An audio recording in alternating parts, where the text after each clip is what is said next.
100,138. 100,000 MBAs every year are coming out into those institutions and coming to those companies. But how many misunderstanding?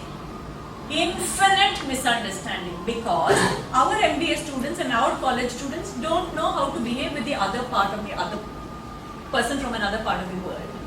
That's why I'm hoping that we as Indians will spend time, number one, knowing ourselves as an Indian.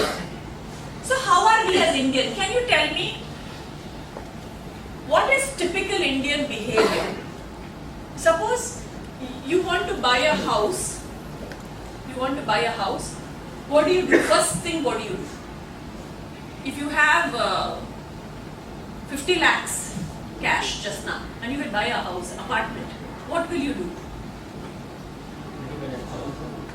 First you will check for the apartment in the newspaper. Okay. Then you will go and look at the property. And then will you buy the property? If you like it? We will have a discussion with our relatives. We will have a discussion with our relatives. Correct? Now, if this was Petya or a German, they will go, they take an independent decision, they will buy the house, they like it, I am living in it, it is my money, I have saved it, I will spend it, I will live in this house. And they will write a postcard, "Dear mother, my new address is this, I have moved in on Friday."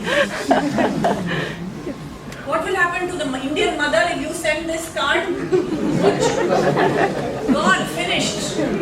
My son thinks he is working, Hwashin foreign company, become foreigner, don't like him anymore.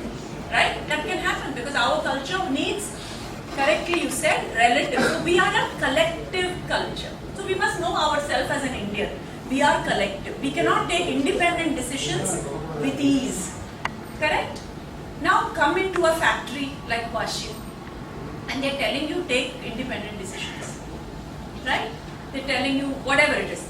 The coding, the welding, whatever it is, you have to take a decision on your own. Is it easy for us? No. What are we doing? Asking the manager, "Sir, shall I put this screw first or that screw first?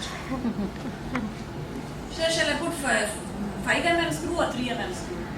We have a habit to ask questions of seniors. Right? And the senior, if he's Indian, does he mind answering? No.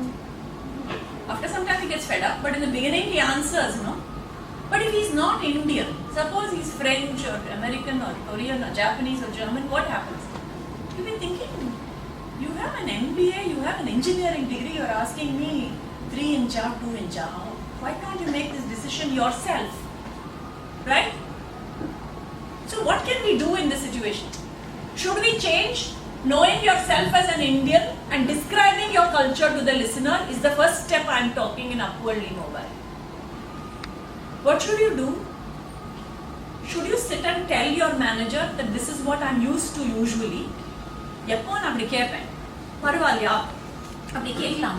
And ask him. And suppose he says, "No, you can take decision of the nails and the bolts." I don't know the example in Hwashin, I'm giving a manufacturing example from my head.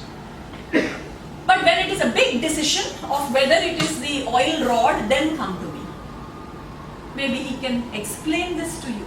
So I'm saying dialogue is important. Know yourself, dialogue with the other.